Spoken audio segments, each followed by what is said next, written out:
Are you a boy or a girl? Oh, that question. The eternal question of my life. The question that seems to follow me everywhere I go.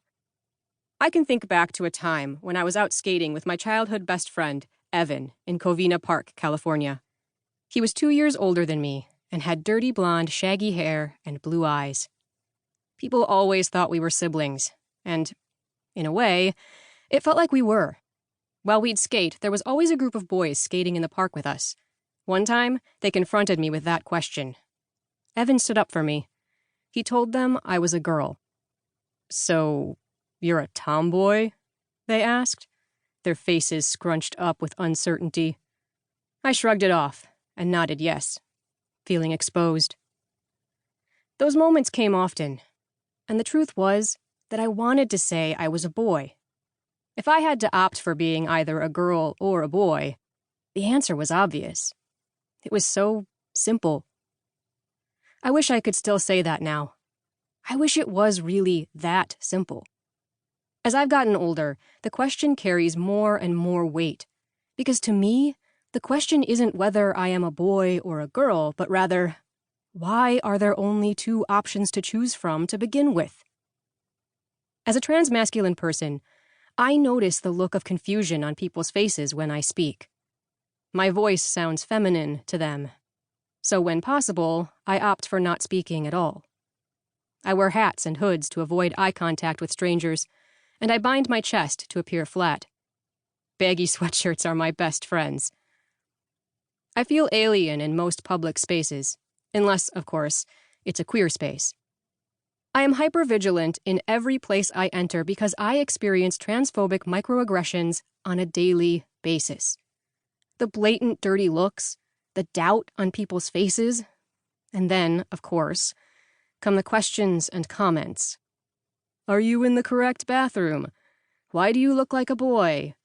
The men's bathroom is over there. Your food is ready, sir. Oops.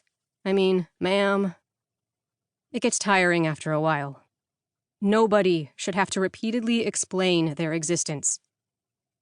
I've found myself explaining my existence my whole life, even as a professional skateboarder. What do you do for work?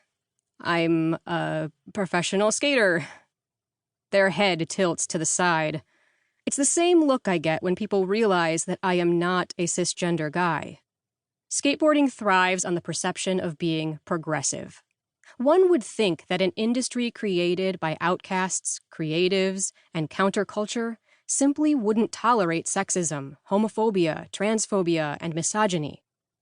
But the reality is far different. For years, I was pushed aside because the industry didn't know what to do with me. They didn't know how to accept a tomboy skater. I once received an award titled Skates Like a Dude. I was judged by my looks first, my skill level second. Skateboarding has a complicated past. On the one hand, you have heroes like Patty McGee, Elissa Steamer, and Carabeth Burnside, who have carved a path for women in skateboarding. Elissa Steamer and Alexis Sablone are two of my all-time favorite heroes. And they were the first non-male skateboarders I had ever seen. They are pioneers. The future is slowly getting brighter, but it's clear to me that the skate industry needs to take a look at itself with a critical eye. Cisgender white men run the show in the skateboard world. And as long as this is true, folks that don't fall into that category are stuck waiting for a piece of the pie, while large brands take advantage of their stories and use their creativity for their own benefit. The saddest part of this arrangement is that most of the time, those companies don't even realize they're doing it.